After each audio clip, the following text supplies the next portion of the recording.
Very excited to be joined by the 18th ranked player in the world, a Grand Slam event winner, the runner-up at the 2018 Australian Open. Marin Čilić joins us from beautiful London.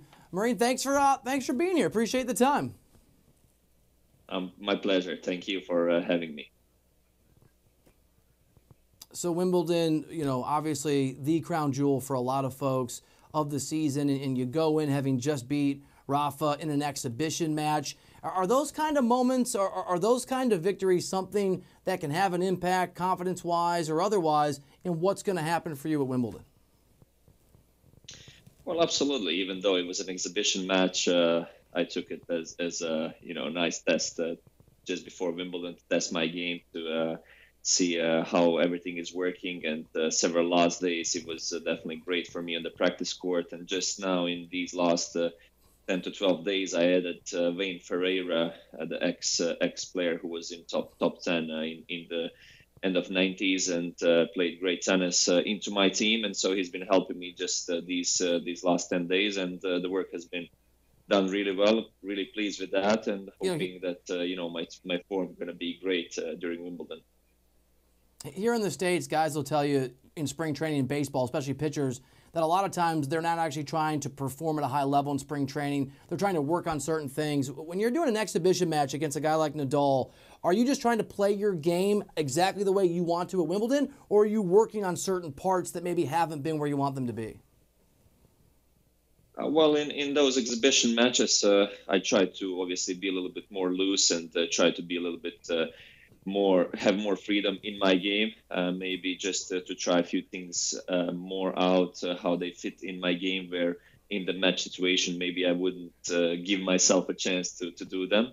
But just trying to be a little bit extra aggressive, have more freedom in my game, just try to work on things that are really important for me, no matter the outcome, and just focus on that. But the most important part is to create a strategy. What do you want to do? What do you want to achieve?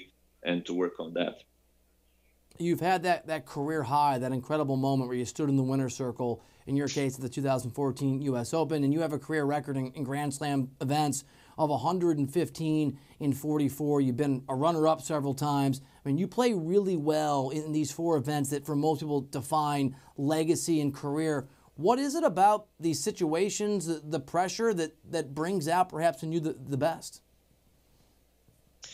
Well, I think it just the format that I'm playing best of 5 set matches just gives me a little bit extra time to adjust, and even especially in those first couple of matches, I get myself going, and I get really in a good form. But also a big part to it is a mental preparation. A lot of folks around tennis, they get really nervous when these big tournaments are coming, and for me, when I'm playing well, when I know that I did my preparation really well, I'm definitely really relaxed, and I have a great attitude when coming into these tournaments. And I wish I could transform that onto other events during the year. But I'm feeling great in these events, and had incredible success throughout my career in Grand Slam events.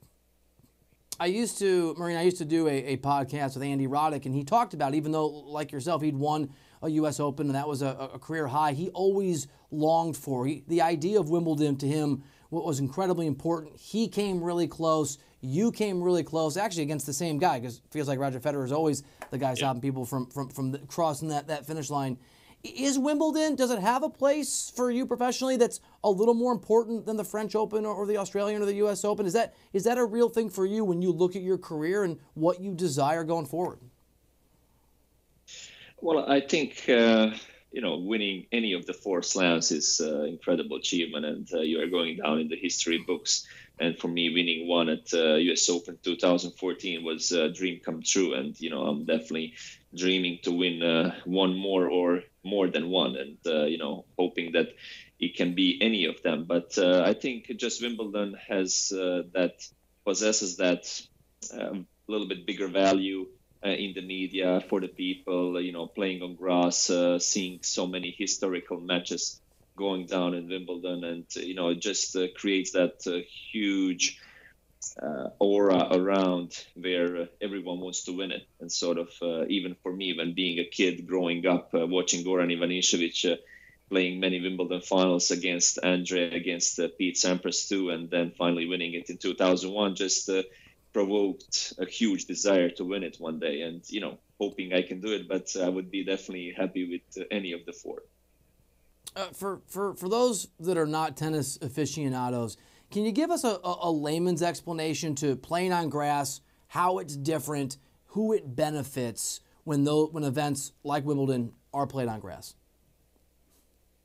Well, grass is a little bit specific as we play on it just 3-4 weeks in a year, and you really need to be pinpoint on your form to play well on it. And it usually helps the guys who possess either great weapon, either a serve or either a big shot, and usually the guys who can serve really well and combine that with playing off the ground really, really hard and with good speed.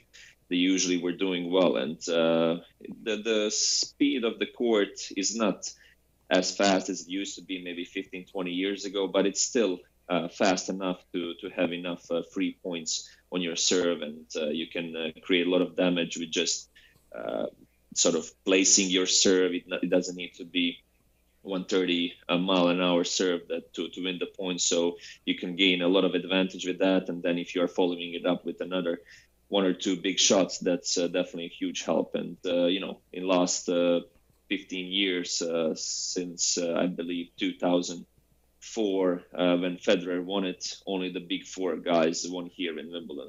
And they all possess a big game too.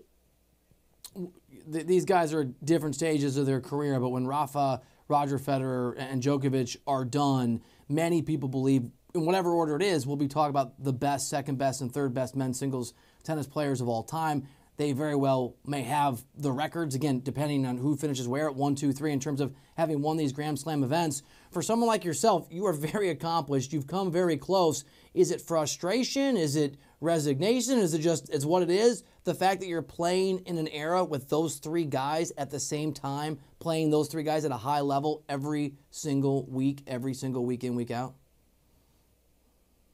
Well, it's a mixture of feelings. I think it's in one way, I'm also really thankful to be in this kind of era because they do push me and push the rest of the guys to get better and to try to take them down. At the end of the day, we are all aiming to be the best we can be, and for me, that's the desire for every single day, every single practice, and obviously the winning trophies counts the most, but even to be playing against them and pushing yourself to the limits and trying to achieve the best you can achieve, I think for everyone is a huge goal. So in one way, I'm definitely blessed to be in this era, to be playing amongst them and still being able to win at least 1 Grand Slam and hopefully more.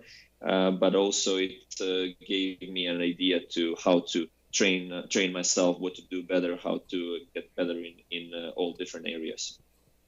And Andy Murray, if you're watching, you're also great too. There's so many amazing men's singles players. It's hard to keep track of all of them. I know this is a tough question, but you've played all 3 of these guys, and they're all great. But for you, Rafa, Roger, Joker, who's the best of the 3 from the vantage point of someone who's actually competed against them? They are all different in their own way. They're all definitely their own individuals.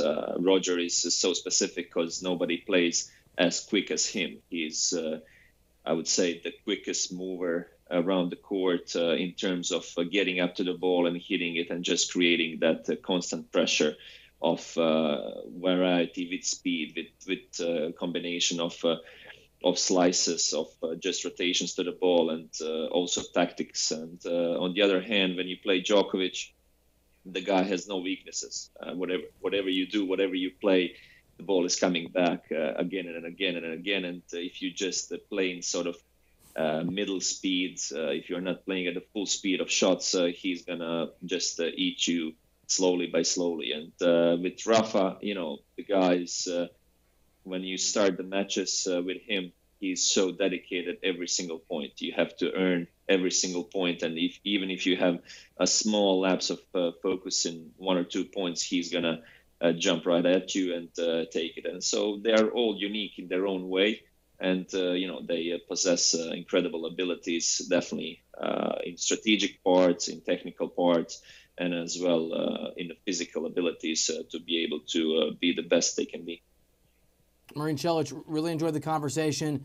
You're having obviously an incredible career. We wish you much success, including over the next couple of weeks. Thank you for being here. Thank you, and hope that I'm going to be lifting that trophy in 2.5 weeks' time, and we're going to be chatting again.